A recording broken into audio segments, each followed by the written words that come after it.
नमो छात्रों, आज हम बहुत खास टॉपिक पढ़ेंगे वर्ण विचार। वर्ण विचार 9वीं और 10वीं कक्षा के व्याकरण का प्रथम अध्याय है और यह परीक्षा की दृष्टि से भी बहुत इंपॉर्टेंट टॉपिक है क्योंकि इससे 4-5 क्वेश्चन बनते ही हैं एग्जाम में। चलिए इसको स्टार्ट करते हैं। मुख से निकलने वाली ध्वनियाँ अक्षर कहलाती हैं। अक्षर दो पदों से मिलकर बना, एक तो शर और एक उपसर्ग आ से। तो आ जो उपसर्ग है जब शर में लगता है, शर का तात्पर्य होता है जिसका कभी क्षय ना होता हो, मतलब विनाश ना होता हो, और जब ये उपसर्ग आ लग जाता है तो इसका तात्पर्य हो जाता है वह जो कभी भी क्षय नहीं होते हैं। अक्षर हमेशा क्या होते हैं, नित्य होते हैं और कभी क्षय नहीं होने वाले होते हैं, इसलिए उन्हें अक्षर कहा जाता है। ध्वनियाँ लिखने पर अर्थात उन चिन्हों को वर्ण कहा जाता है। जो हम वर्ण लिखते हैं आ से लेकर ज्ञा तक, उन चिन्हों को वर्ण कहा जाता है। वर्ण भाषा की सबसे छोटी इकाई होती है। इसे महेश्वर सूत्र भी कहा जाता है। महेश्वर सूत्र 14 होते हैं। महेश्वर सूत्रों को महेश्वर सूत्र क्यों कहा जाता है ये तो आपको पता ही होगा, क्योंकि पाणिनि जी ने इन सूत्रों को शिव जी की आराधना कर कर उनको प्रसन्न करने के बाद इनको प्राप्त किए थे। तो ये शिव जी के डमरू से उत्पन्न ये 14 ध्वनियाँ ही महेश्वर सूत्र कहलाती हैं, इसलिए इन्हें महेश्वर सूत्र। और यहाँ पर साइड में देखिए मैंने लिखा हुआ है, ये महेश्वर सूत्र को शिव सूत्र भी कहा जाता है, पाणिनि सूत्र भी कहा जाता है, आदि सूत्र भी कहा जाता है और प्रत्याहार सूत्र भी कहा जाता है। महेश्वर सूत्र को वर्ण समानता नाम सूत्र भी कहा जाता है। इत्यादि नामों से इनको पुकारा जाता है। और ये लास्ट में आप जो देख रहे हैं हलंत वाले वर्ण, इन्हें जो हलंत वाले वर्ण हैं इनको इत्तवाचक शब्द हैं, इसलिए इनका लोप हो जाता है क्योंकि लास्ट में ही प्रयोग किए जाते हैं। ये जो दिख रहे हैं ना ये वाले, ये यहाँ पर इसका डिस्क्रिप्शन मैंने साइड में लिखा हुआ है, हलंत वाले सभी वर्ण इत्तवाचक शब्द हैं, इसलिए इन्हें हटा दिया जाता है, मीन्स लोप हो जाते हैं। ठीक है, तो ये रहे हमारे महेश्वर सूत्र। ठीक है, ये देखिए ये पूरे 14 सूत्र हैं हमारे, इनको आपको याद ही करना पड़ेगा। ठीक है, अब ये 14 सूत्र में क्या क्या रिपीटेशन है और कहाँ से स्वर है और कहाँ से व्यंजन है वो हम पढ़ेंगे। ठीक है, तो यहाँ पर जो पहला सेंटेंस इसमें अच्छे है, अच्छे कहाँ से कहाँ तक है देखिए, अच्छे हैं 1 सूत्र से 4 सूत्र तक अच्छे, आ से लेकर हमारे आ से लेकर और ये चा तक जितने भी वर्ण हैं इसके बीच में, इसके मध्य में, वो क्या कहलाएंगे, स्वर कहलाएंगे, इसलिए ऐसे अच्छे कहा जाता है। और फिर पाँचवें सूत्र से लेकर हमारे जो 14 सूत्र हैं, 14 सूत्र में जो हल है यहाँ तक, मतलब हा से लेकर हमारा जो ये सूत्र है पांचवा, यहाँ से स्टार्ट हो रहा है और ला पे खत्म हो रहा है, इसीलिए इसको व्यंजन कहा जाता है। हा से लेकर ला के मध्य जितने भी व्यंजन आते हैं वो हल कहलाते हैं, अर्थात व्यंजन कहलाते हैं। तो देखिए यहाँ पे लिखा है अच्छ स्वर 1 से 4 सूत्र तक, हल व्यंजन 5 से लेकर 14 सूत्र तक। इसमें आप देखेंगे कि इसमें हा का प्रयोग 2 बार हुआ है। देखिए एक यहाँ पर 5वें सूत्र में और एक 14वें सूत्र में हल का प्रयोग 2 बार हुआ है। इसी प्रकार ढ़ का प्रयोग भी 2 बार हुआ है, एक यहाँ पर और एक इस जगह। ठीक है, 7वें सूत्र में। अब यहाँ पर महेश्वर सूत्रों में हल वर्णों की संख्या, इनकी वर्णा मतलब महेश्वर सूत्रों में हल वर्णों की संख्या 15 है, क्योंकि लण 5वां लकार में आ केवल उच्चारण के लिए। ये हमारे लिए नहीं है, बड़ी कॉम्पिटिशन एग्जाम के लिए मैंने नोट डाउन किया हुआ था। चलिए हम अब आगे पढ़ते हैं स्वर के भेद।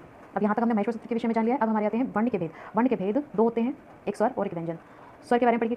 कुल स्वर हमारे होते हैं अच्छ जो होते हैं वो होते हैं 9, उनकी संख्या 9 है, जिसमें आ ई उ ऋषि ली ए आई उ औ है। ठीक है, और व्यंजनों की संख्या होती है 33। ठीक है, अब स्वर किसे कहा जाता है, स्वर जो उच्चारण करने में लगता है समय उसको हम स्वर कहते हैं। जैसे कि कम समय लगने वाला तो वो कहेंगे ह्रस्व स्वर, और दीर्घ दो से थोड़ा सा और समय लगेगा तो उसे दीर्घ स्वर कहेंगे, और अधिक लगेगा तो प्लुप्त स्वर कहेंगे। उसी तरह से यहाँ पर लिखा हुआ है अच्छे स्वर अच्छे प्रत्याहार के अंतर्गत आते हैं, वर्ण स्वर कहलाते हैं। ये 9 होते हैं, इनकी संख्या यहाँ पे दी हुई है। स्वर के भेद भी दिए मैं देखिए 3 है इनके भेद, जैसे अभी मैंने बताया था, ह्रस्व स्वर, दीर्घ स्वर, प्लुप्त स्वर।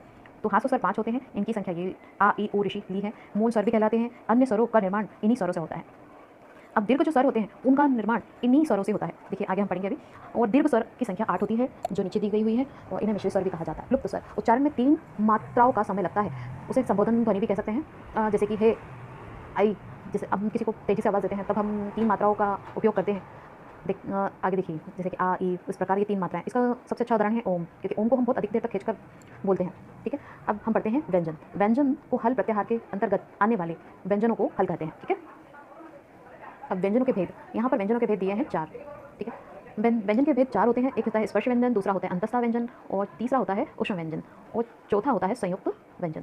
चलिए अब हम इतना इसकी संस्कृत में व्याख्या तो नहीं पूछी जाएगी, हम जो मूल टॉपिक है वो पढ़ेंगे। ठीक है, तो स्पर्श व्यंजन में का से लेकर माँ तक वर्ण जो होते हैं वो 25 उनकी संख्या होती है, और ये स्पर्श व्यंजन कहलाते हैं क्योंकि जब इनके उच्चारण किया जाता है तो इनके उच्चारण में जिस जगह वायु का स्पर्श होता है, उस स्पर्श की वजह से इन्हें स्पर्श व्यंजन कहा जाता है।